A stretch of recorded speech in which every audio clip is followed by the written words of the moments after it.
Okay, so this is where we left off on Monday when we were talking about all different forms of contamination. We're finishing up with seafood toxins. Uh, so the first one that we have is called histamine toxin. The illness that it causes is called opioid poisoning. Commonly linked to these fish, tuna, bonito, mackerel, and mahi-mahi.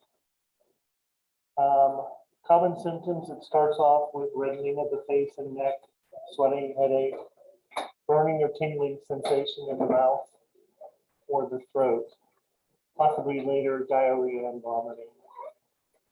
So how are we going to prevent this?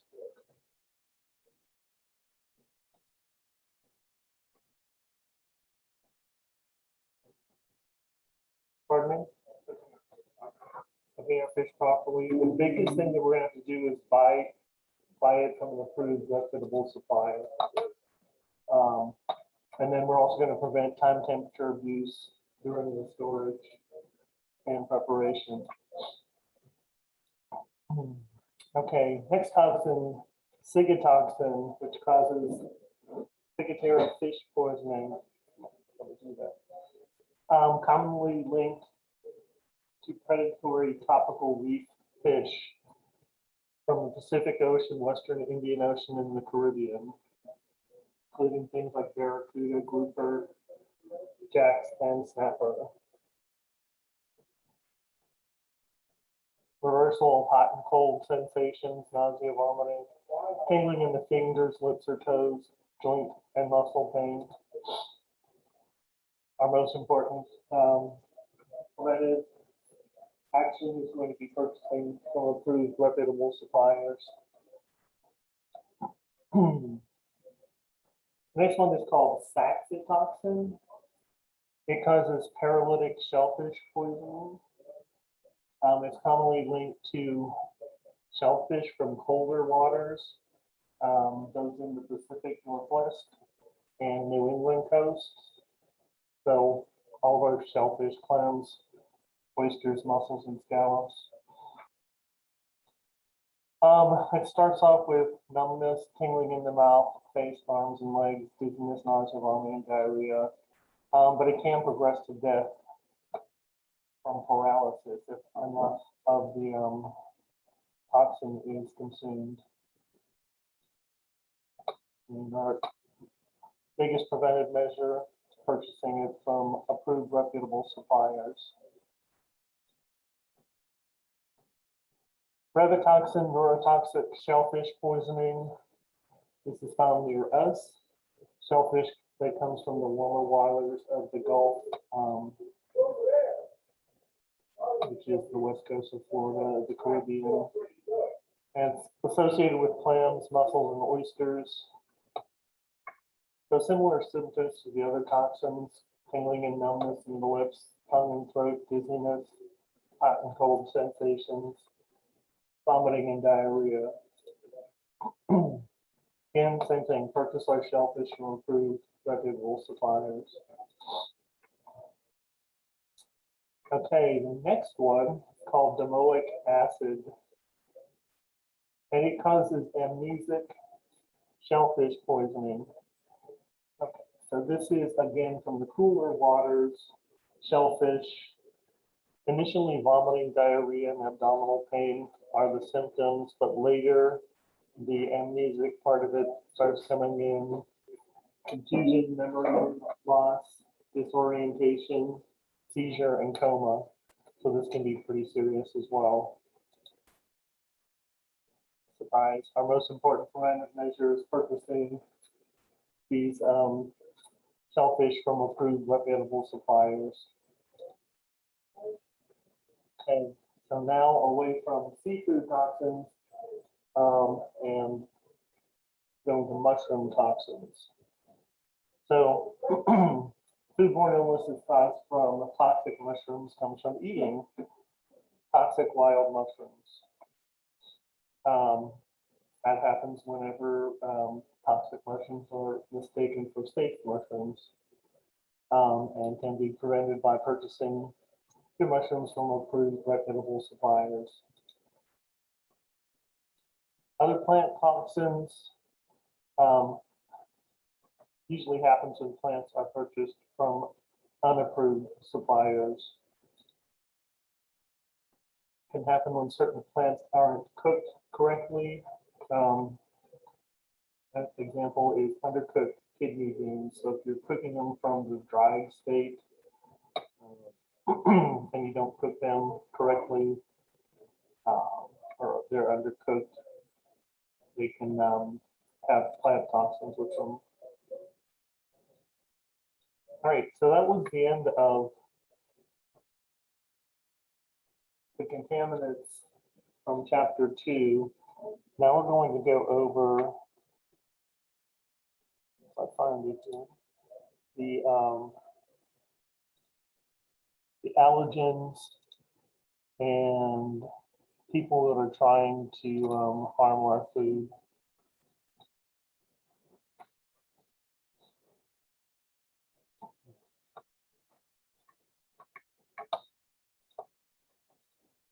Okay, so we've talked about physical contaminants before. It's one of the 3 major categories. We have chemical, physical, and biological.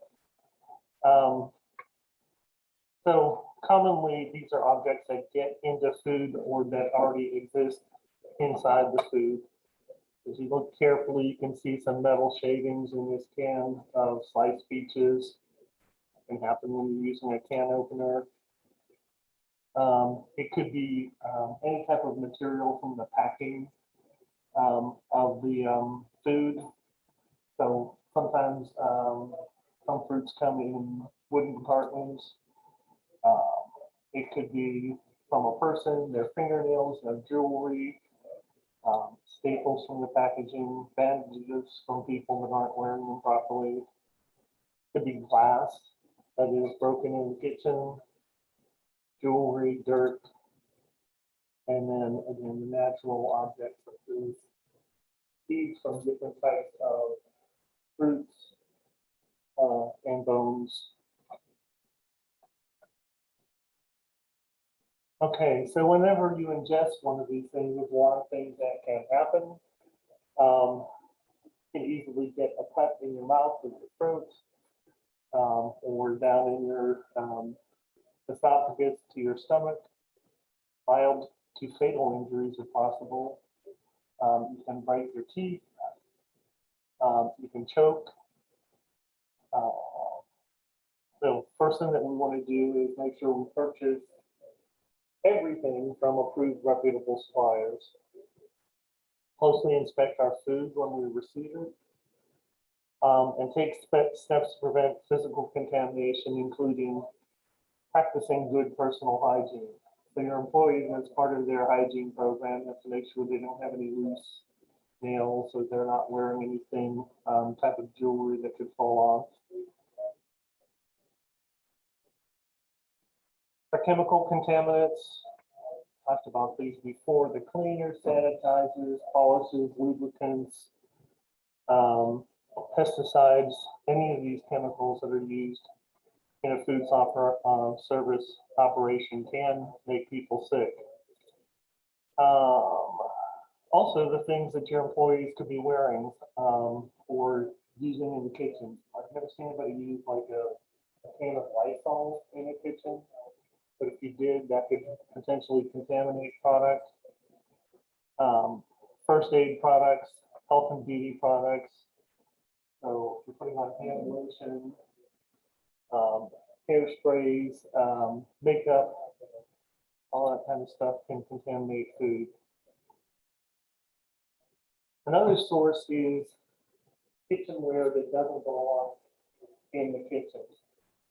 So items like pewter, copper, zinc, and some painted pottery, whenever you cook with those, toxins can leach out from those metals or the pottery, go into the food, and make people sick.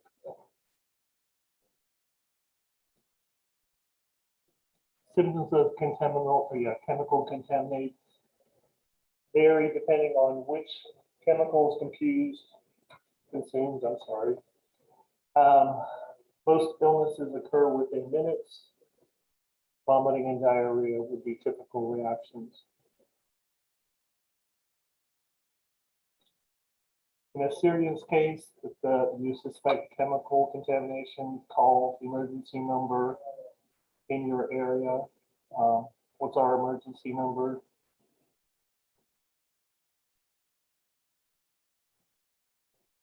911. Yeah, it's that simple. I don't know that there's a specific poison control area in here since they've initiated 911 so long ago. When I was a teenager, they used to have a poison control number that you would call, but they kind of got rid of that after they created the 911.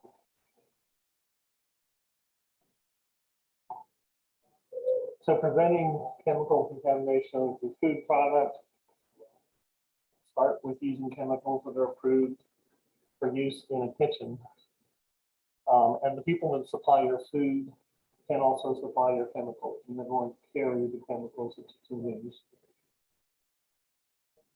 Purchase these chemicals from approved reputable suppliers, store them away from your food prep areas, food storage areas, and service areas. So if this were our kitchen, like I've got some storage space under this desk here with doors on it, I could put our clean chemicals in here, and that would be a good safe place to put it. There are lots of cabinets in the back there also that I could put them into. It's good to be able to separate them. Separate it from the food and the food contact surface. So all of your desks are the food contact surfaces. You definitely don't want to have them where they can fall onto there. So we never store chemicals above food or food contact surfaces. If those cabinets in the back were used for food, I'd use top set for food, and then the bottom set for chemicals.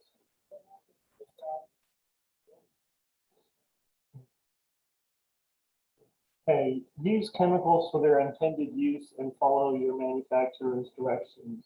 That means you have to be familiar with the chemicals that are in your operation. You have to know how to use them. You also have to be aware of interactions between different chemicals. An example of when, if you have detergent for the pot sink, that's great because you can put your hands in there and wash the pots and pans. But if you run out of that detergent, you don't want to do something like grab your dishwasher detergent and dump that in there, because there can be chemicals in there that could burn your hands. Only handle food with equipment and utensils approved for food service use. So typically we have things made out of stainless steel, aluminum, bamboo, some types of resins, but we don't use the copper, the zinc, pewter, those kind of things. If you do see, excuse me, in the restaurant kitchen, we do have copper pots and pans, and they look really nice. They're bright and shiny.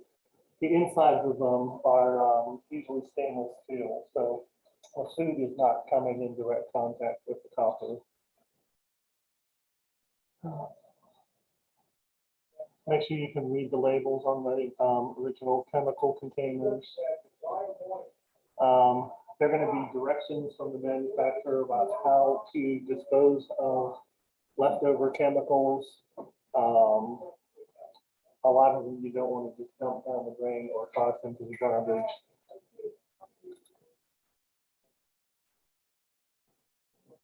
Next subject, deliberate contamination of food. Can you think of any time that you've heard of this where somebody has deliberately contaminated food that's eaten by the public?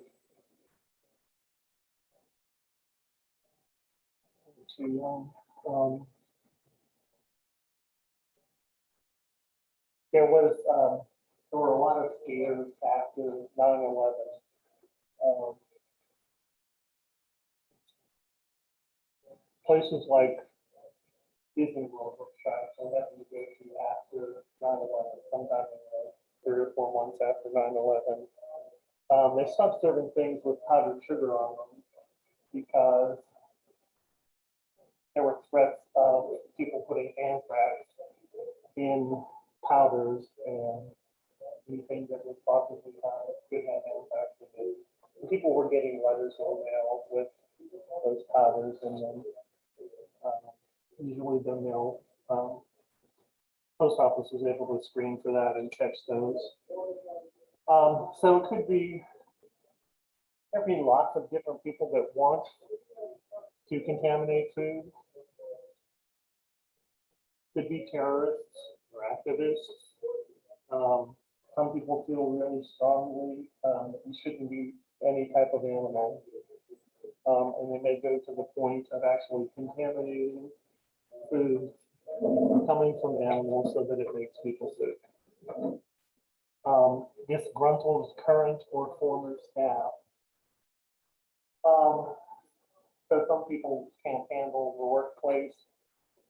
If you discipline somebody or fire somebody, they may be driven to come back and try to sabotage you. Or if you overlook somebody for a promotion or they're still working for you, that may take them to a point where they would want to contaminate your food.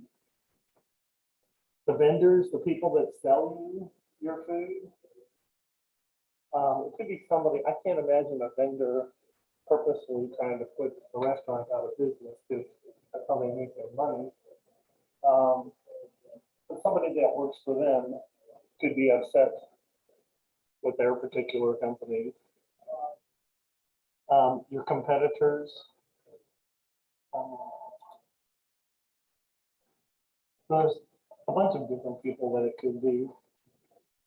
So the Food and Drug Administration has come up with a defense tool called ALERT. These 5 letters stand for our defense system.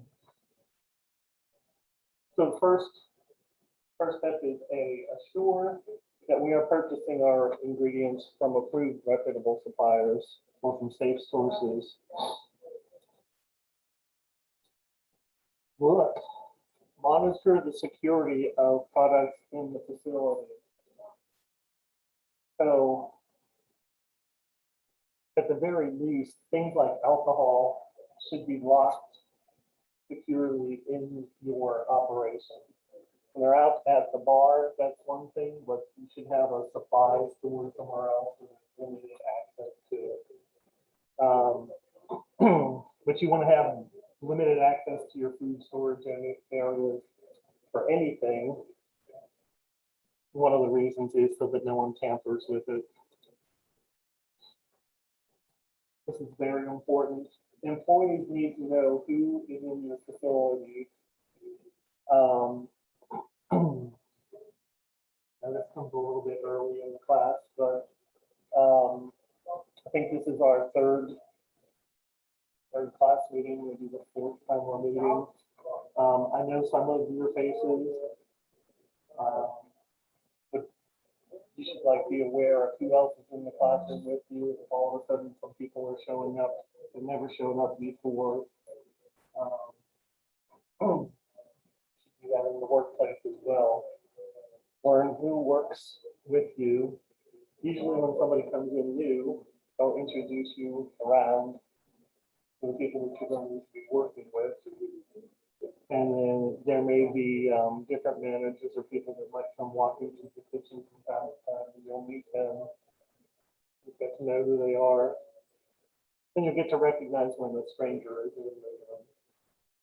in the kitchen. And then be able to talk to a manager and say, hey, who is this person? And do it while that person's still there so they can have an idea of what's happening. Keep information related to your food defense accessible. So you want to keep your receiving logs. When did this food come, and who delivered it? You would want to do random inspections of your operations, make sure that everything is running correctly. And then before it happens, you have to address the threats to your inventory. So you would want to have a security system set up, at least locked doors between the general public and your food storage area. Some places have security cameras so that they're recording what's going on. Some people have somebody posted at different entrances and keep track. Some buildings have logs of anybody that comes into the building, they have to sign in, that type of a thing. You have to know what you're going to do before these things happen.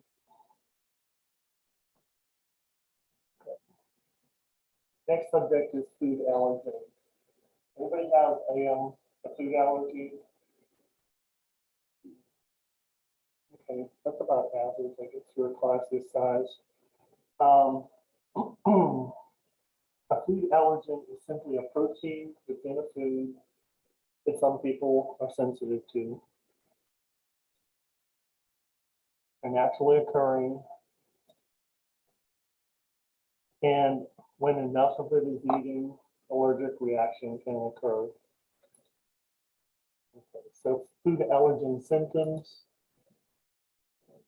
It can include nausea, wheezing or shortness of breath are common.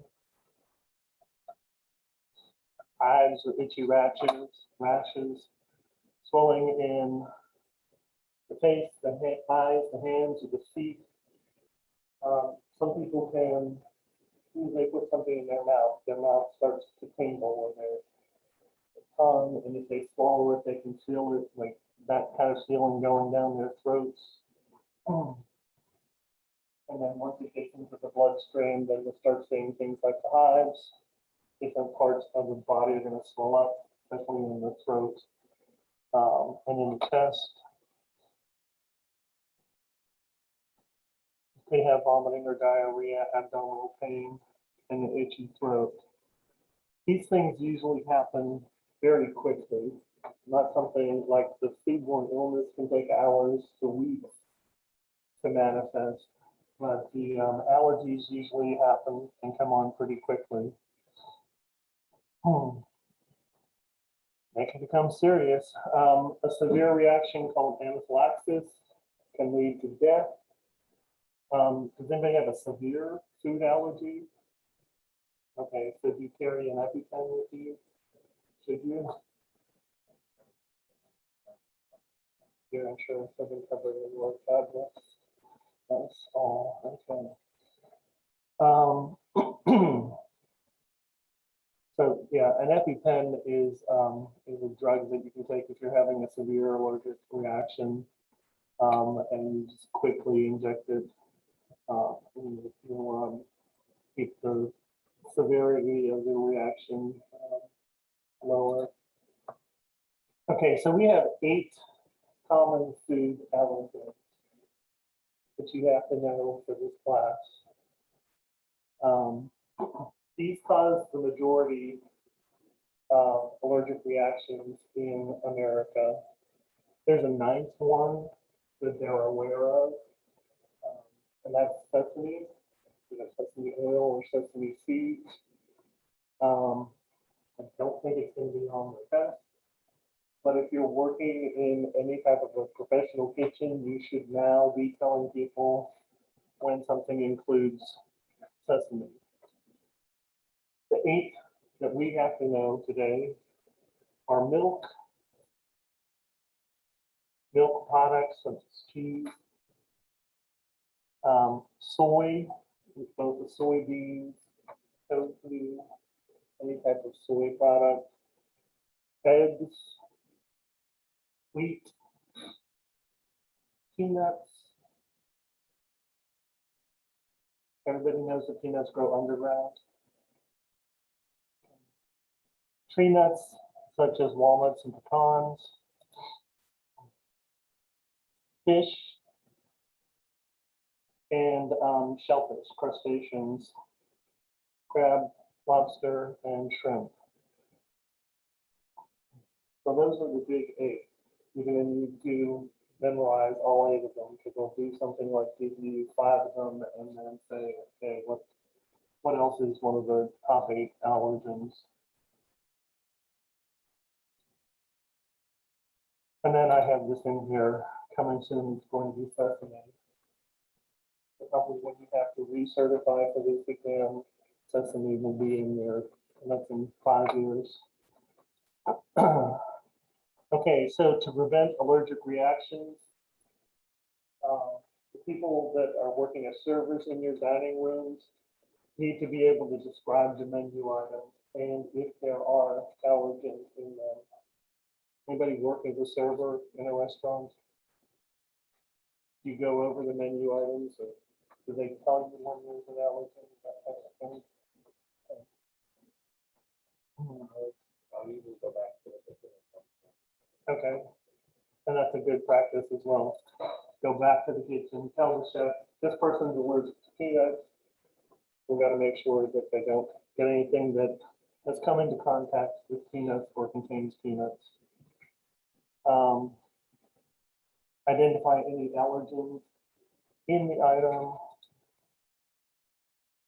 Be able to suggest menu items that do not contain the allergen. And of course, you can't guess about that kind of thing. You have to know for sure that there is no type of one of those big 8 allergens. Clearly identify the guest order for kitchen and staff. Definitely want to have that standing out. This person is allergic to nuts. Anything that they get can't even come near nuts. You have to use separate equipment. We'll get to that when we get to the kitchen. The person with the allergy, their food should be delivered separately, preferably by a manager, so they can assure the guests this is the food that was prepared with regard to your allergen or your allergy. In the kitchen, the new term we have called cross contact. This is just like cross contamination, except it's talking about allergens. So if you have peanut oil and you accidentally spill it onto a cutting board, then that could be transferred onto any ready-to-eat food, and it could cause an allergic reaction.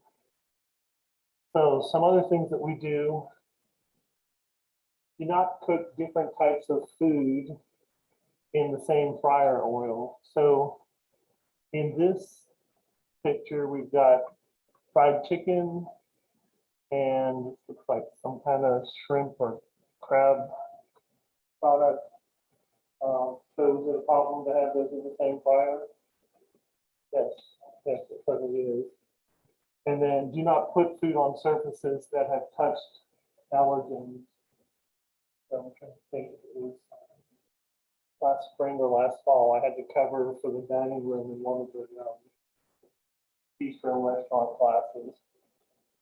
One of the students forgot that the guest had an allergy to nuts. And the dish was like pecan-crusted fish.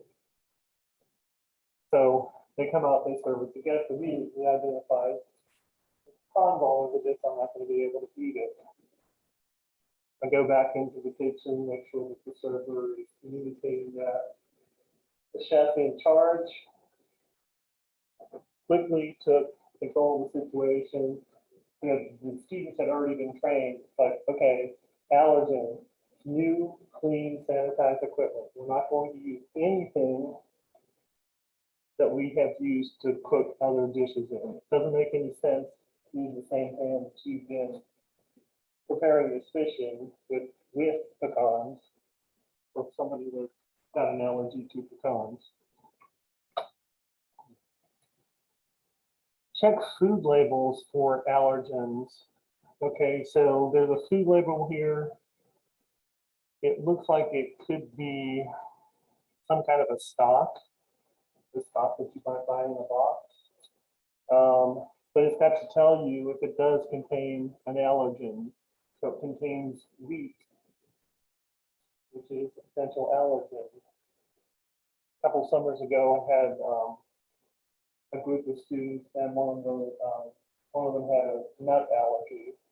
It was a very serious nut allergy, to the point where I think we made floppy joes and we had hamburger buns. Several different bags of hamburger buns, but all the same brand, whatever. So he and I went and we each picked up a bag of hamburger buns and we were looking at the ingredients. Mine didn't say anything at all about nuts. His package said that it was processed in a facility that also handles nuts. But he would not eat any of the buns, regardless. Like, since he had one bag that said prepared in the facility with nuts, he knew what the dangers were, and he wouldn't eat the bun. He ate, I guess, just the meat and maybe a salad. So it can be very serious. You've got to look at things that you purchase and use, so you know that they're a source, potentially a source of an allergen. So how do we avoid cross contact? Again, transferring an allergen from one food to another. Check your recipes. Make sure you're looking for things like there might be just like a teaspoon of peanut oil in some type of a salad dressing, but it's still there. Check your ingredient labels.